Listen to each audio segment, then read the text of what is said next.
amado, te damos gracias por el privilegio que tú nos concedes de experimentar este milagro maravilloso y declarar lo que dice tu palabra en Lamentaciones 3:22, que por tu misericordia nosotros no hemos sido consumidos porque nunca decayeron tus misericordias, sino que nuevas son cada mañana.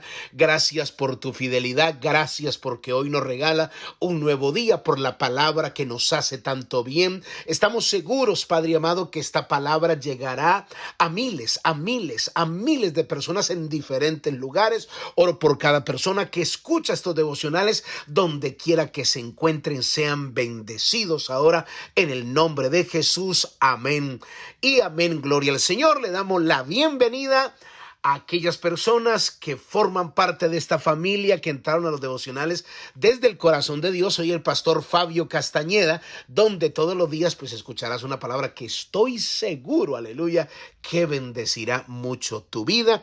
Quiero agradecer a todos los que nos hablan y nos están haciendo llegar el mensaje de cómo Dios les está ministrando con esta palabra. Estamos estudiando un tema que le hemos titulado 7 columnas que sostendrán tu casa, 7 columnas que sostendrán tu casa, basado en el libro de Proverbios, capítulo 9, versículo 1, que dice: la sabiduría edificó su casa y labró sus 7 columnas. La primera columna es tu vida de oración y estamos estudiando todavía la segunda, que es la lectura de la palabra de Dios. Yo creo firmemente, y usted no me dejará mentir, que estas 2 columnas son las que ha venido golpeando muy fuerte el enemigo para que tu casa de alguna manera caiga. Ya les mostré bíblicamente quién es la casa. Nosotros somos esa casa y se lo mostré bíblicamente.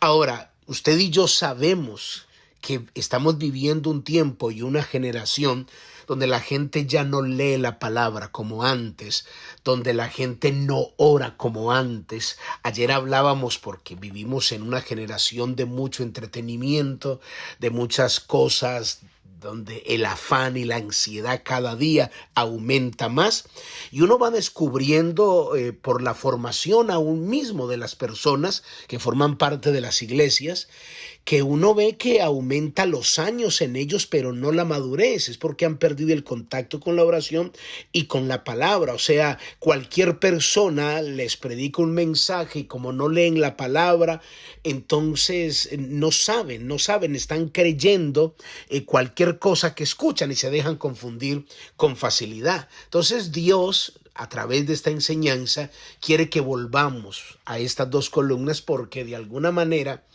puede repetirse la historia que sucedió con el pueblo de Israel. Cuando murió José, dice la Biblia que se levantó una generación que no conocía a Dios, una generación que no sabía nada del Dios que sus padres habían seguido. Y uno dice, ¿en qué momento dejaron de transmitir a sus hijos? ¿En qué momento? Y no, en ese entonces no había esta tecnología que ahora tenemos. Ya se terminaron los altares familiares, ya la gente no se reúne con sus hijos, ya la gente no lleva, está en la moda, ya no carga la Biblia. Incluso les voy a contar algo. Nosotros nos reunimos cada mes en la Asociación de Pastores, aquí en la ciudad donde estoy, en Houston, Texas, y yo llevé mi Biblia y me dice un pastor, yo llevé la Biblia y me dice: vos sos un pastor de la vieja guardia, ¿no? Y yo, ¿por qué me decís eso? Porque tenés la Biblia en la mano. Entonces nos reímos, pero en medio de esa risa, de alguna manera se está evidenciando el distanciamiento que se ha venido creando.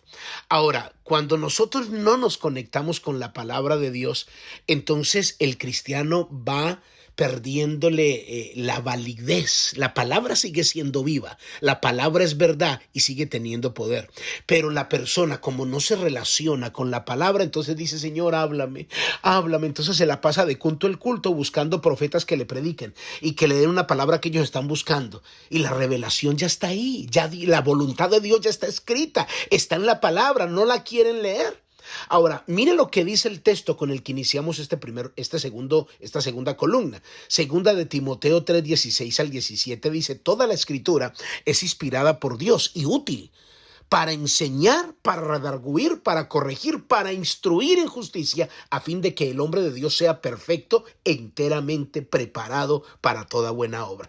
Con estos dos versículos de segunda de Timoteo capítulo 3, el versículo 16 y 17, aquí está encerrado la propiedad que tiene la palabra, no solo para catapultarnos a niveles mayores, sino para hacernos madurar, para hacernos crecer.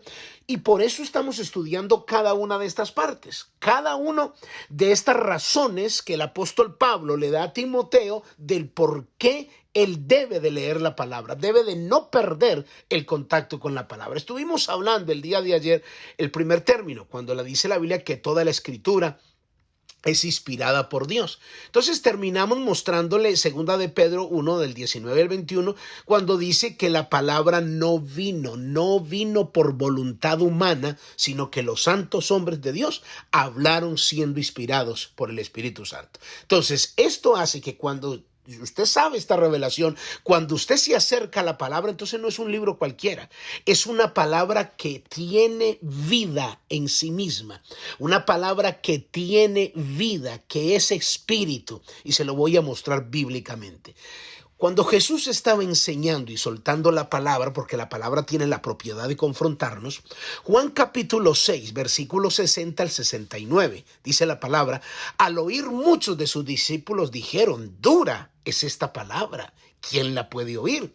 Sabiendo Jesús en sí mismo que sus discípulos murmuraban de esto, les dijo: ¿esto os ofende? Pues ¿qué si veréis al Hijo del Hombre subir a donde estaba primero? El espíritu es el que da vida, la carne para nada aprovecha. Y escuche lo que le dijo Jesús: las palabras que yo os he hablado son espíritu y son vida. O sea, ¿qué nos está diciendo aquí? Que cada que usted lee la palabra, usted está recibiendo la vida de Dios. El espíritu está siendo despertado. Son espíritu y son vida. No es letra muerta. Entonces dice la palabra: pero hay algunos de vosotros que no creen, dice Jesús. Porque Jesús sabía desde el principio quiénes eran los que no creían y quién le había de entregar. Y por eso dijo: os he dicho que ninguno puede venir a mí si no le fuere dado por el Padre. Desde entonces muchos de sus discípulos, escuchen esto, volvieron atrás y ya no andaban con él. Aquí, déjenme hacer un paréntesis aquí para alentar a los pastores cuando se sienten abandonados por sus ovejas. Miren a Jesús aquí como pastor, y sin embargo hubo gente que lo dejó. Así que no se entristezca, pastor, cuando alguien le dice: pastor, el Espíritu Santo me movió para otro lado, dicen ellos, y no quiero seguirme congregando en la iglesia. No se desanime, pastor, porque no hay nadie mejor pastor que Jesús, y sin embargo también lo dejaron. Usted siga predicando, usted siga adelante. Cierro paréntesis. Entonces le estaba diciendo que Jesús, muchos de sus discípulos volvieron atrás. Pero el que conoce la revelación, el que está conectado con la palabra, Jesús elevó mucho más alto el compromiso de seguirle. Le dijo a los discípulos, dijo entonces a Jesús a los 12. Los que se fueron eran otros discípulos. Pero a los 12, a los que estaba preparando, les dijo a ellos: ¿queréis acaso ir también vosotros? Como quien dice: si ustedes también me quieren abandonar, váyanse, no se preocupen, váyanse. Pero miren la revelación, miren lo que responde Pedro. Respondiendo Simón Pedro: Señor, ¿a quién iremos? Tú tienes palabras de vida eterna. Y nosotros hemos creído y conocemos que tú eres el Cristo, el Hijo de Dios viviente. Dime si la mente de un cristiano que se conecta con la palabra o que va a la iglesia a oír la palabra, al saber esta verdad, no cambia su actitud y su manera de oír la palabra. Hay gente que dice: hoy es domingo, ay, ya mañana, ay, qué pereza ir a la iglesia. Unos comienzan como a formar de piedad diciendo: ay, no siento en el espíritu, iré hoy, Dios quiere que me quede aquí. Mentira del diablo. O otros dicen, ay, qué pereza. Bueno, pero vamos de todas maneras. Pero los que saben que van a oír palabras de vida eterna, dicen, hoy voy, hoy me levanto porque la palabra de Dios, que es vida eterna, hay un mensaje de parte de Dios para mí. Y yo lo voy a recibir y le voy a prestar la mayor atención porque yo he creído y yo conozco que Él es el Cristo, el Hijo del Dios viviente. Y sus palabras son espíritu y son vida. Son vida y por eso me conecto con la palabra.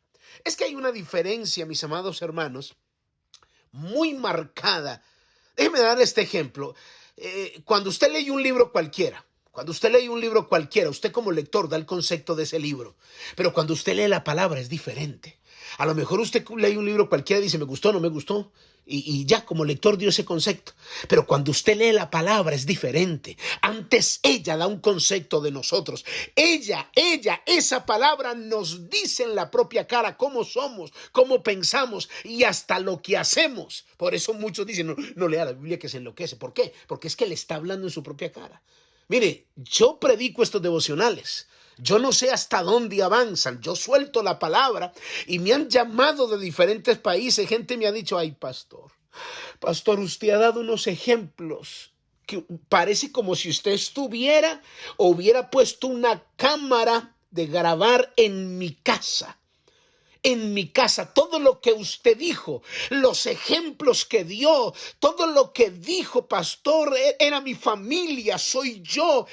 Mejor dicho, yo dije, donde diga el pastor un apellido y sea el mismo, yo creo que yo caigo muerta ahí. Yo creo que yo caigo muerta porque era tan directo esa palabra. ¿Sabe por qué? Porque es que no soy yo, es la palabra de Dios que tiene la propiedad, como dice Hebreos 4:12. ¿Sabe qué dice Hebreos 4:12? Porque la palabra de Dios es viva, es eficaz, es más cortante que toda espada de dos filos. Mira lo que dice, penetra hasta partir el alma, el espíritu, las coyunturas, los tuétanos, discierne los pensamientos y las intenciones del corazón. O sea, ¿qué nos está diciendo Dios a través de esta palabra? Que la palabra que Dios pronuncia va acompañada de poder y de vida y con una efectividad única. Porque la palabra de Dios tiene la propiedad, según el texto que acabamos de leer, que penetra hasta lo más profundo de nuestro ser, dice. Penetra hasta lo más profundo de nuestro ser, es decir, penetra en lugares que ni los psicólogos ni los sabios más sabios del mundo entero pueden entrar. Por eso, como la palabra tiene ese poder, a esos lugares escondidos que ni aún tú sabes, hasta allá penetra la palabra. Tiene la propiedad de examinar, también dice el texto, no solo nuestros pensamientos, sino aún también las intenciones, y dejándonos muy en claro si son buenos o son malas las intenciones. Es más, incluso cuando Jesús estuvo aquí en la tierra, mis amados hermanos, Jesús mismo reafirmó la veracidad de las Escrituras. Esto se lo muestro mañana. Padre, yo te doy gracias por tu palabra. En el nombre de Jesús, amén y amén. Muy bien, mis amados hermanos, amigos, familia, cuídense mucho. Bendiciones. Bye bye.